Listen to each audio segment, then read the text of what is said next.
Kutukan kami melalui Kingdom Pemilih Indonesia, bagaimana kami bisa menikmati akan perlindungan dan kasih Tuhan, sekalipun kami di dalam kesesakan, tapi Tuhan selalu bersama dengan kami, menyertai kami dan memberi kami jalan keluar di tengah-tengah kesesakan itu. Terpuji, termulialah Engkau, kami akan merenungkan kebenaran firman-Mu lebih dalam melalui Kingdom Pemilih Indonesia yang dilakukan melalui ibadah subuh ini, sehingga kami Tuhan selalu akan teringat dan menghidupi akan cinta kasih-Mu yang begitu besar itu. Terima kasih Bapa, dalam Kristus Yesus kami berdoa dan mengucap syukur. Amin. Baik, saudara-saudari yang kekasih dalam Tuhan Yesus Kristus, kita akan membuka Alkitab kita dari kitab Mazmur 69 ayat 14 sampai ayat yang ke-19 ditambah dengan Markus 9 ayat 30 sampai 32. Saya akan bacakan di tengah-tengah persekutuan kita. Mazmur 69 ayat 14 sampai 19. Tetapi aku berdoa kepadamu, ya Tuhan. Pada waktu Engkau berkenan, ya Allah, demi kasih setiamu yang besar, jawablah aku. Dengan pertolonganmu yang setia, lepaskanlah aku dari dalam lumpur, supaya jangan aku tenggelam. Biarlah aku dilepaskan dari mereka yang membenci aku, dan dari air yang dalam. Janganlah biarkan arus banjir menghanyutkan aku, atau air yang dalam menelan aku. Dan jangan biarkan sumur menutup mulutnya mengurung aku. Jawablah aku, ya Tuhan, sebab sungguh baik kasih setiamu. Berpalinglah kepadaku menurut rahmatmu yang besar. Janganlah sembunyikan wajahmu dari hambamu. Sebab aku tersesak, segeralah menjawab aku. Datanglah kepadaku, tebuslah aku. Oleh karena musuh-musuhku, bebaskanlah aku. Dari Markus 9 ayat 30 sampai 32. Pemberitahuan kedua tentang penderitaan Yesus. Yesus dan murid-muridnya berangkat dari situ dan melintasi Galilea. Dan Yesus tidak mau hal itu diketahui orang, sebab ia sedang mengajar murid-muridnya. Ia berkata kepada mereka, Anak manusia akan diserahkan ke dalam tangan manusia, karena anak manusia akan diserahkan ke dalam tangan manusia. Mereka akan membunuh dia, dan 3 hari sesudah ia dibunuh, ia akan bangkit. Mereka tidak mengerti perkataan itu, namun takut menanyakannya kepada mereka. Mereka tidak mengerti perkataan itu, namun takut menanyakannya kepadanya. Saudara-saudara yang kekasih dalam Tuhan Yesus Kristus, sebagaimana dalam tema kita ini, menikmati perlindungan Allah dalam masa kesesakan. Terkadang kita, saudara-saudari, dalam menikmati kehendak Allah itu di tengah-tengah kesesakan itu sesuatu yang terkadang sangat sulit kita temukan.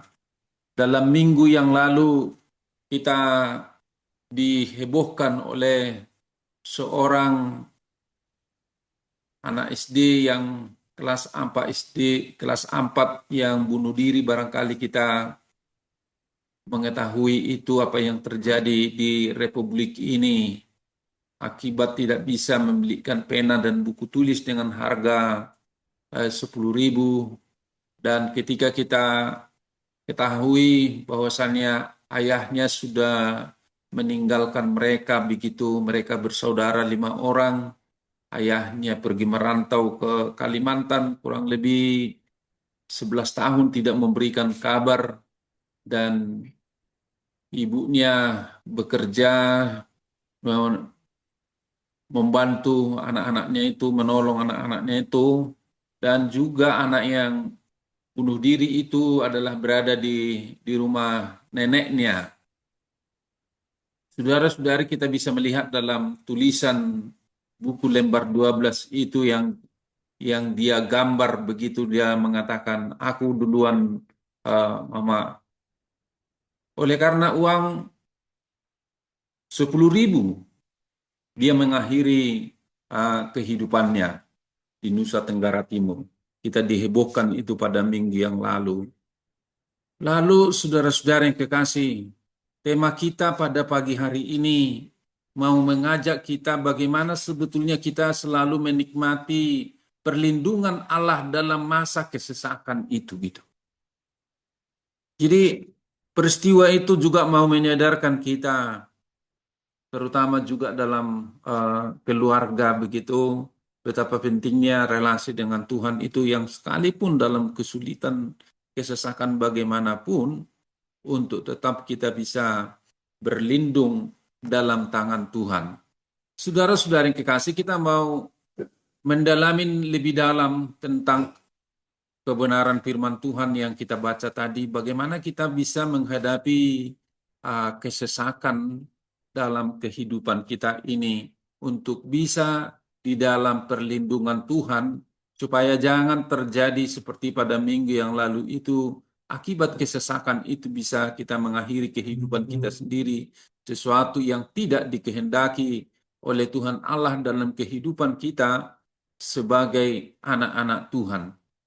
Saudara-saudara, saat kita tadi membaca Mazmur dan Markus tadi, kita bisa melihat lebih dalam ketika pijakan hilang dan suara hati membungkam begitu. Sepertinya tidak ada lagi jalan gitu. Semuanya sudah tersesat. Hanya satu seruan yang tersisa. Jadi anak SD yang saya sampaikan tadi, dia tidak sampai hanya satu seruan yang tersisa ini. Dia mengakhiri kehidupannya sendiri begitu. Ini menjadi suatu pembelajaran bagi kita lewat tema bulan ini. Bagaimana kita sebetulnya menikmati perlindungan Allah dalam masa kesesakan yang bisa terjadi di dalam kehidupan kita ini. Saudara, bisa kita lihat lebih dalam bahwasannya peta pengalaman manusia menghadapi badai, kesusahan, kesesakan dalam kehidupan ini sebagai anak Tuhan. Bahwasannya hidup membawa dua jenis penderitaan. Alkitab mencatat keduanya itu sebagai sesuatu yang palit, yang bisa berasal dari dalam diri kita sendiri dan juga yang bisa berasal dari luar. Saat kita tadi membaca Mazmur 69 itu, di situ ada badai eksternal begitu, ataupun ratapan yang terbuka yang bisa juga menimbulkan bahaya fisik, dan juga dia menghadapi tekanan sosial. Kita nanti akan bahas satu persatu. Seperti pemazmur yang tenggelam, masalah datang dari luar, fitnah, penganiayaan, dan isolasi. Ini saudara-saudara yang kekasih adalah bahagian daripada doa dalam kesesakan Daud gitu. Bagaimana dia bisa mengalami ketersesakan di dalam kehidupan ini. Dan hanya satu yang sangat penting, itu yang satu yang penting itu dia pergi. Lalu kalau kita bisa melihat dalam Markus 9 tadi, di situ ada persoalan yang sangat mendalam ataupun internal dari para murid pada masa itu.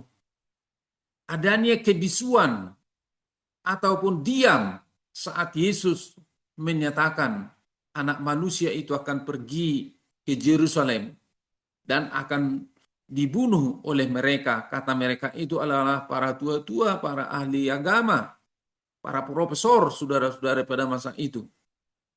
Tetapi pada hari yang ketiga, aku akan bangkit. Mereka, saudara-saudari, segan menanyakan, padahal itu sudah diberitahukan pemberitahuan yang kedua itu gitu. Ada kebingungan iman bagi mereka. Ada ketersesakan bagi mereka, tetapi mereka takut untuk bertanya. Masalah datang dari dalam. Harapan yang salah dan kelumpuhan mental bisa terjadi, saudara-saudari. Kita mau melihat bagaimana perpaduan ataupun sintesis keduanya ini membutuhkan satu solusi. Hanya satu yang perlu, yaitu keberanian untuk berseru kepada Tuhan di tengah-tengah ketersesakan itu. Saudara-saudara yang kekasih, kita masuk lebih dalam untuk Mazmur 69 ini. Jadi saudara-saudari, ini bisa digambarkan seperti dia di dalam lumpur begitu. Lumpur yang dalam. Jadi lumpur itu sepertinya lumpur yang hidup. Semakin dipijak, semakin tidak ada pijakan di dalam lumpur itu. Tidak ada tanah yang kandas. Saudara-saudari, lumpur yang dalam ini mau menunjukkan bahwasannya simbol krisis tanpa dasar. Tidak ada pijakan yang kokoh. Segala upaya manusiawi justru membuat semakin tenggelam. Lalu yang juga bisa kita lihat tadi di dalam ayat itu kesesakan itu seperti air bah gitu. Yang arusnya sungguh sangat luar biasa seperti ombak yang mau menghanyutkan, bisa kita lihat dalam gambar itu. Ini saudara-saudari,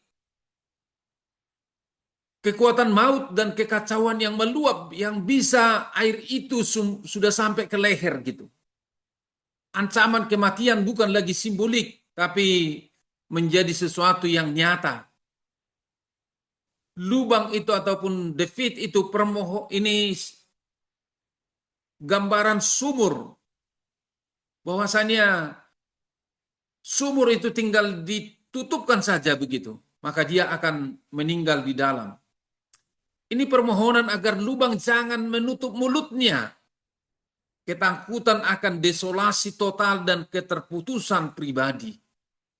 Jadi saudara-saudari, konteks ini adalah situasi kehidupan isolasi sosial di mana fitnah dan pengkhianatan bahkan datang dari keluarga sendiri.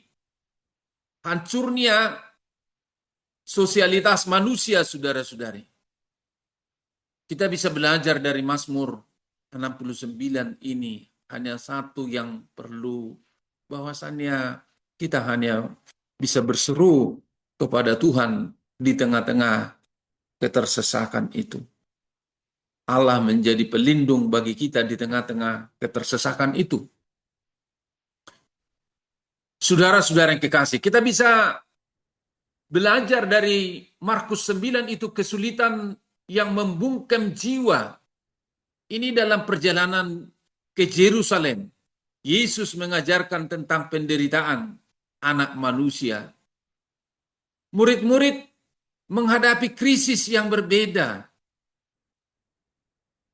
Murid-murid menghadapi kesulitan, kesesakan, saudara-saudari.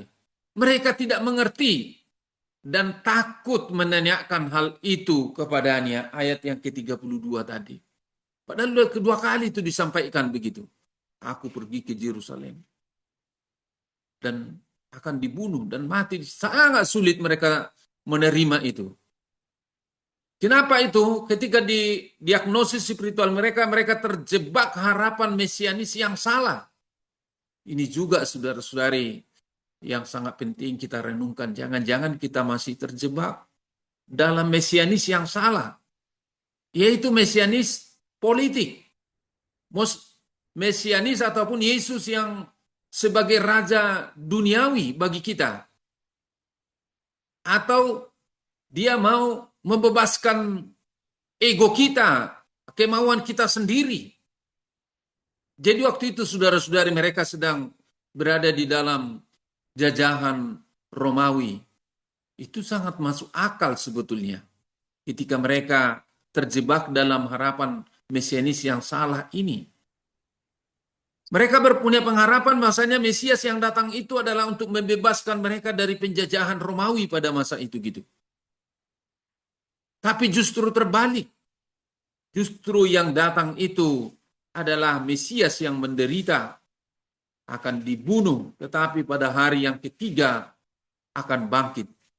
Tentulah memang ini sesuatu yang sulit mereka hadapi. Barangkali pun kepada kita kesesakan seperti ini akan sulit kita hadapi. Ketakutan terbesar mereka adalah konfrontasi dengan kenyataan salib yang disampaikan Yesus. Akan dibunuh dan bangkit pada hari yang ketiga. Ini sesuatu yang sangat sulit mereka terima begitu. Dan mereka menjadi diam. Kata kunci di sini saudara-saudari menjadi pencerahan bagi kita pada pagi hari ini. Bahaya utama bukanlah ketidaktahuan, melainkan diam. Mereka membiarkan ketakutan itu melumpuhkan mereka dan mencari pertolongan sang guru gitu. Padahal bersama dengan mereka sang guru itu. Tapi membiarkan ketakutan itu melumpuhkan mereka. Saudara-saudari, bahwasannya tolonglah aku. Allah memelihara kita, melindungi kita di tengah-tengah ketersesakan. Sebuah tindakan iman yang paling jujur sebetulnya dalam kehidupan kita. Di tengah lumpur yang menghisap atau kebingungan yang membungkam seperti dalam Markus itu, satu-satunya jalan keluar bukanlah bertahan dengan kekuatan sendiri, berpaling dari mekanisme pertahanan diri sendiri. Dia menyatakan iman, berekspresi iman untuk datang kepada Tuhan begitu. Yang diharapkan adalah klimaksnya penyerahan total kesesakan itu ke dalam tangan Tuhan. Tolonglah aku. Sebuah tindakan iman yang paling jujur. Ini saudara, sesuatu klimaks yang satu yang perlu itu tadi adalah bagaimana kita bisa menyerahkan diri total kepada tangan Tuhan begitu. Tetapi aku, but as for me, dalam Mazmur 69 ayat 14 itu, di tengah-tengah hinaan dan fitnah, pemazmur membuat keputusan radikal. Ia tidak membalas cemoohan dunia ataupun eksternal yang datang itu, tetapi memusatkan hatinya kepada Tuhan. Et rason, ini dalam bahasa Ibrani begitu. Waktu yang berkenan. Bukan sekedar kronologi, saudara-saudari. Tetapi bagaimana kita bisa masuk ke teologi waktu. Keyakinan bahwa di puncak penderitaan, di tengah-tengah ketersesakan itu Allah memilih untuk menyatakan kasih-Nya. Kita tidak mendikte waktunya Tuhan. Kita harus yakin waktunya Tuhan adalah waktunya yang terbaik, cepat atau lambat gitu. Kita percaya bahwa Allah punya saatnya sendiri. Allah yang penuh rahmat itu, yang penuh kasih setia itu, yang penuh belas kasihan itu, dia punya waktu tersendiri yang bukan seperti waktunya kita. Maka sering kita sangat senang dengan lagu itu.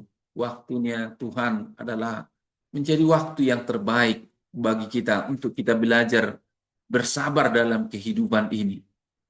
Kita tidak memaksa waktunya Tuhan. Kita bukan Tuhan yang menentukan waktunya dengan kita. Tapi kita yang menentukan waktu kita dengan waktunya Tuhan yang terbaik.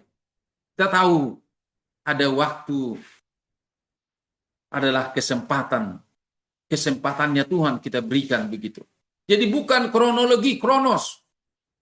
Senin, Selasa, Rabu, Kamis, ataupun saudara-saudari hari itu berjalan begitu saja. Bukan itu yang mau dimaksud di sini. Tapi waktu itu adalah waktu yang berkenan, adalah waktunya Tuhan. Kapan itu dia lakukan di tengah-tengah ketersesakan itu, di tengah-tengah lembah kekelaman itu, kita menunggu waktunya Tuhan, pastilah yang terbaik. Saudara-saudari, mengapa Tuhan menjawab? Sebetulnya bukan kita karena kita layak, tapi karena siapa dia. Ini saudara-saudari, bukan karena kelayakan kita. Berbahagialah orang yang berduka cita, karena mereka akan dihiburkan.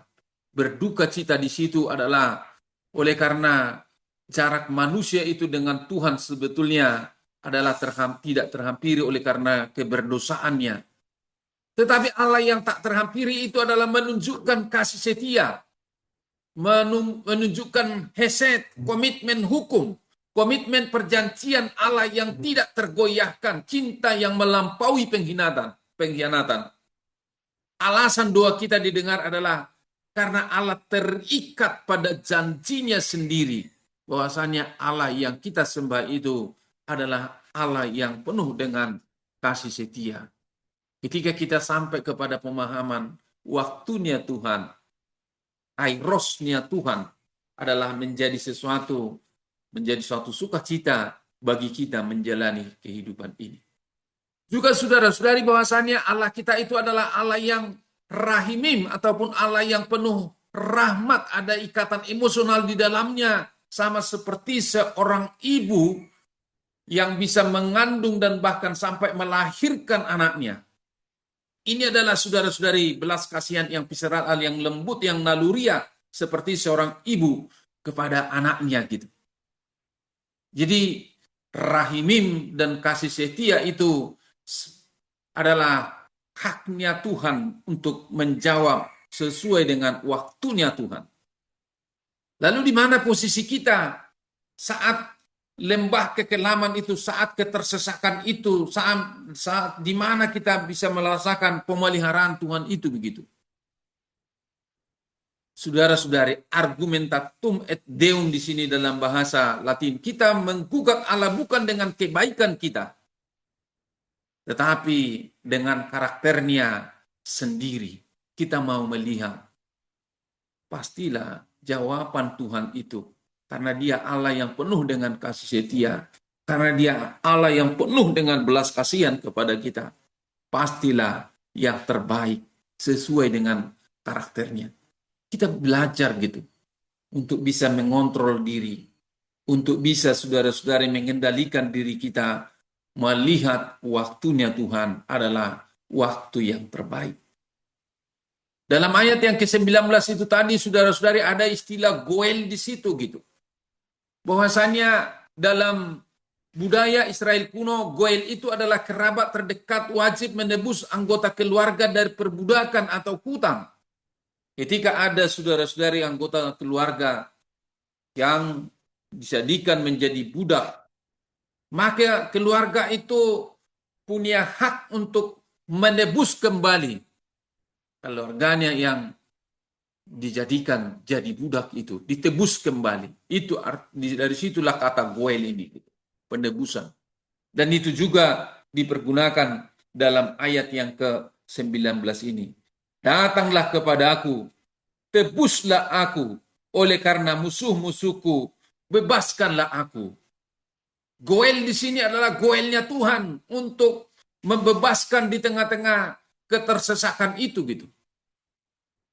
Kita kembali ke dalam istilah goel ini, bagaimana ini bisa membebaskan seorang budak.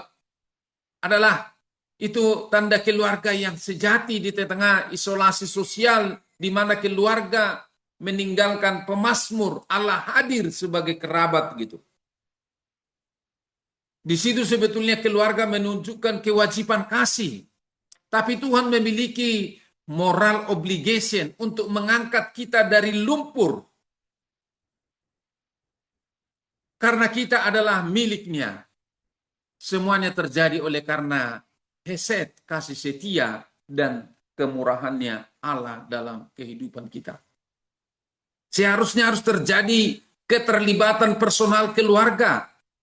Dia tidak berjarak. Tapi Allah terlibat dalam memulihkan kehormatan dan nyawa hambanya.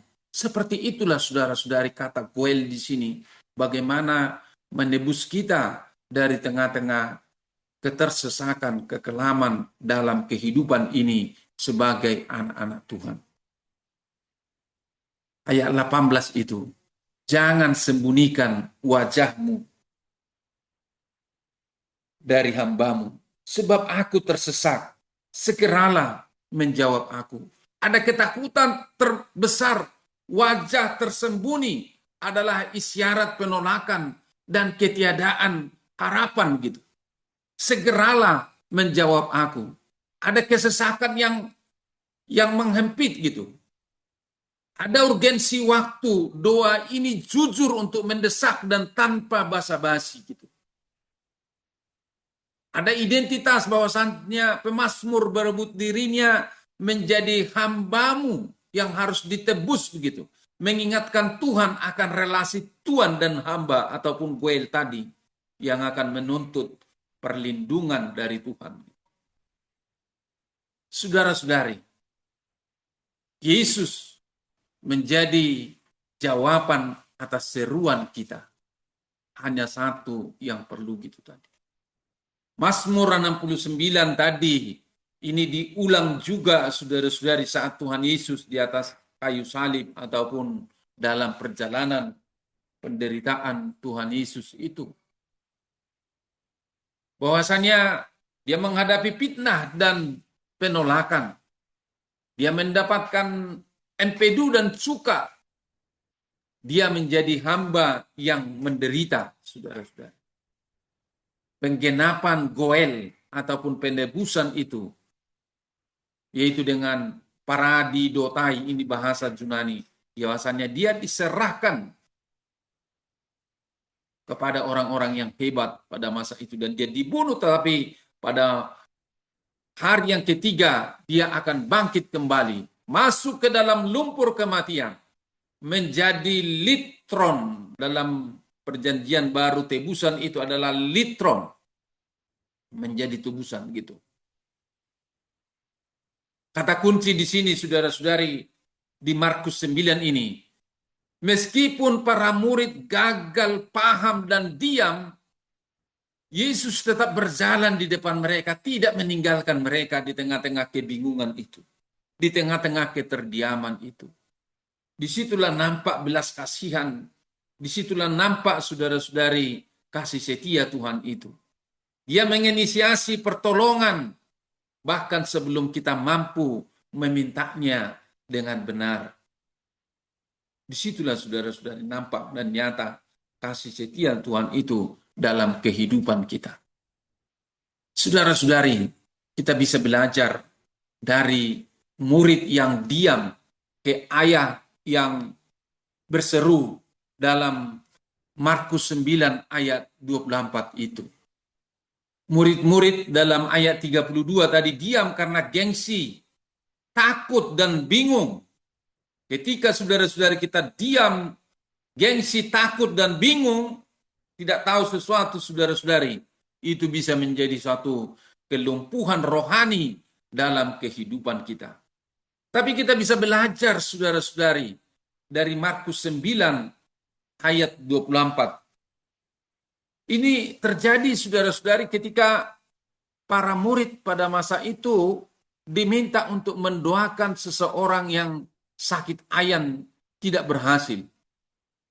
Tuhan Yesus ketika turun dari atas gunung melihat situasi dan kondisi itu, dan dia berkata kepada murid-muridnya, berapa lama lagi aku bersama-sama dengan engkau? Lalu di mana anak itu? Dan dibawa kepada Yesus. Lalu orang tua anak itu, tolonglah aku. Anakku ini sudah lama menderita sakit, digoncang-goncang tubuhnya. Lalu Yesus berkata, apakah kamu percaya terhadap aku? Lalu dia berkata, aku percaya, tolonglah aku. yang tidak percaya ini. Ini saudara-saudari, bahwasannya di tengah-tengah ketersesakan itu dia berseru, aku percaya, tolonglah aku yang tidak percaya ini. Ini sesuatu untuk menguatkan kita di dalam ketidaktahuan kita itu, supaya kita tidak segan-segan untuk memohon pertolongan Tuhan, memohon hikmat Tuhan atas segala sesuatu yang terjadi. Jangan biarkan ketakutan membungkam doa Anda. Yesus tidak menunggu iman yang sempurna. Dia menunggu kejujuran kita, saudara-saudari, bahwasannya kita berada di dalam lembah kekelaman, di dalam lembah keterpurukan, di dalam lembah kesulitan begitu. Maka disitulah kita bisa merasakan Allah yang menjadi pelindung kita itu dalam kehidupan ini. Saudara-saudari, sebagai anak-anak Tuhan, saya akan mengakhiri renungan pada pagi hari ini. Ini ada 2 slide lagi. Peta jalan keluar di tengah-tengah ketersesakan kita dalam kehidupan ini. Bagaimana kita bisa mengalaminya setelah kita melakukan sintesa ini dari Mazmur 69 dan juga Markus 9 tadi, saudara-saudari. Yang pertama, saat kesesakan itu terjadi, ada lumpur, masalah luar tadi dari Mazmur 69 itu. Ada ketakutan, masalah yang dari dalam, segan untuk bertanya gitu. Karena berbeda apa yang ada mereka pikirkan dan juga apa yang dikehendaki oleh Tuhan Yesus. Kita harus tahu gitu. Apa yang menjadi realitas, kenyataan konkret sebetulnya masalah kita dari luar dan juga dari dalam diri kita begitu. Kita jujur apa adanya dalam kehidupan ini di hadapan Tuhan. Kejujuran itu, saudara-saudara, keterbukaan itu akan menjadi pemulihan yang datangnya dari Tuhan. Gak usah segan-segan begitu. Dia Bapa kita. Dia Allah yang melindungi kita di tengah-tengah ketersesakan ini. Yang dibutuhkan adalah kejujuran dari hati yang terdalam. Bukan kamuflase. Bukan kemunafikan begitu. Bukan menganggap bahwasannya diri kita seolah-olah kita adalah orang yang kuat dalam menjalani kehidupan ini dengan kekuatan kita sendiri. Kita tahu bahwasannya kita berada di dalam lumpur. Kita tahu kita berada di dalam ketakutan yang amat dalam. Kita jujur mengakuinya. Hanya satu yang perlu gitu. Kita berseru kepada Tuhan. Respon ataupun jeritan, tolonglah aku. Bukan diam, saudara-saudari, sebagaimana para murid tadi gitu. Mereka diam, tidak menanyakan apa itu maksudnya pergi ke Yerusalem. Tapi jeritan, tolonglah aku di tengah-tengah ketersesakan ini. Kita tahu dan kita harus imani di tengah-tengah situasi kesulitan, lembah kekelaman itu, kesulitan itu, kita tahu karakternya Allah itu adalah Allah yang begitu mengasihi kita. Karena begitu besar kasih Allah akan dunia ini. Berarti sifatnya Allah, karakternya Allah kita itu adalah karakter yang mengasihi. Dan juga Allah kita itu adalah Allah yang rahimim, yang berasal dari kata perut ibu yang melahirkan seorang anak tadi gitu. Di situ terjadi relasi ataupun goel yang membebaskan kita dalam kehidupan ini. Kita nikmati dasar ini dalam kehidupan kita di tengah-tengah ketersesakan itu. Maka kita, saudara-saudari, bisa menjalani kehidupan ini dengan kuat dengan pertolongan Tuhan. Maka hasilnya bisa terjadi goel penebusan dan pemulihan. Semuanya oleh karena karya Kristus. Saya berharap saudara-saudari kita melalui kebenaran firman Tuhan saat kita menghadapi ketersesakan sesuai dengan tema kita dalam bulanan ini, bahwasannya Allah melindungi kita di tengah-tengah ketersesakan itu.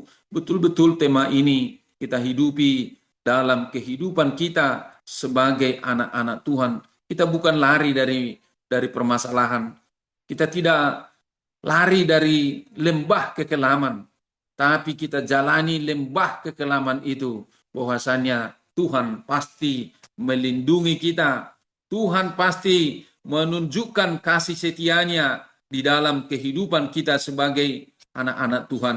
Kita pasti menikmati perlindungan Allah dalam masa kesesakan dalam kehidupan ini. Apapun yang membuat kita tersesat, mari kita jalanin ini. Peta jalan keluar. Realitas, dan lalu ada respon kita. Kita tahu hal yang mendasar Allah kita itu adalah Allah yang rahimim dan Allah yang hesed gitu. Maka kita akan belajar bersabar melihat waktunya Tuhan pasti yang terbaik gitu. Untuk melakukan penebusan, pemulihan dalam kehidupan kita. Terakhir, saudara-saudari, di mana posisi kita hari ini? Saat tema ini kita renungkan dalam 1 bulan ini, menikmati perlindungan Allah dalam masa kesesakan. Apakah Anda sedang tenggelam dalam lumpur masalah, sebagaimana di dalam pemazmur tadi? Atau sedang terdiam dalam ketakutan untuk bertanya sebagaimana para murid pada masa itu, oleh karena berbeda pemahaman tentang memahami tentang Mesias itu. Ini menjadi satu perenungan yang amat dalam bagi kita pada pagi hari ini. Apakah Anda berani berseru dan menyatakan tolonglah aku? Atau Anda memilih memendamnya sendiri gitu? Maka mulai pada pagi hari ini kita harus berani. Tolonglah aku sebagaimana Bapak tadi yang kurang percaya ini. Aku percaya, tolonglah aku yang kurang percaya ini. Apakah doa Anda bersandar pada kebaikan diri sendiri atau pada hesed ataupun rahimimnya Allah? Ini harus perlu kita sadari sebagai anak-anak Tuhan begitu. Ketika kita sudah sampai bersandar pada hesed dan rahimnya Allah itu, bahwasanya kita tidak bersandar lagi kepada diri kita sendiri, kita betul-betul bersandar pada Dia yang tak kelihatan itu. Sudahkah Anda mengizinkan Yesus, Sang Goel, Sang Lutron itu, pembebas itu, saudara-saudari, penebus itu, menarik kita keluar dari lubang ataupun dari segala persoalan-persoalan kehidupan ini. Biarlah saudara-saudari, firman Tuhan yang kita renungkan ini bisa menguatkan dan meneguhkan kita dalam menikmati perlindungan Allah dalam masa kesesakan. Amin. Kita berdoa. Bapa kami dalam Tuhan Yesus Kristus, kami sudah mendengarkan akan kebenaran firman-Mu dan hamba-Mu sudah menabur, menanam di pagi hari yang indah ini. Tapi kami percaya Roh-Mu yang sudah memeteraikan kami akan terus-menerus memenuhi kami dengan Roh-Mu yang kudus itu. Sehingga kami Tuhan, saat kami menghadapi ketersesakan dalam kehidupan ini, kami betul-betul menyadari dalam hidup kami punya keterbatasan. Dan di tengah-tengah keterbatasan itu, kami berseru, tolonglah kami. Dan kami harus sampai kepada iman yang sungguh-sungguh. Allah yang kami sembah itu adalah Engkau, adalah Allah yang penuh belas kasihan. Allah yang penuh kasih setia bagi kami. Kami selalu berseru di dalam tangan Tuhan. Kami yakin akan kebaikan dan kasih setiamu itu terjadi di dalam kehidupan kami. Menebus kami dari segala ketersesakan kami. Terpuji, termulialah Engkau ya Bapa. Dalam nama Tuhan Yesus Kristus, kami berdoa dan mengucap syukur. Amin.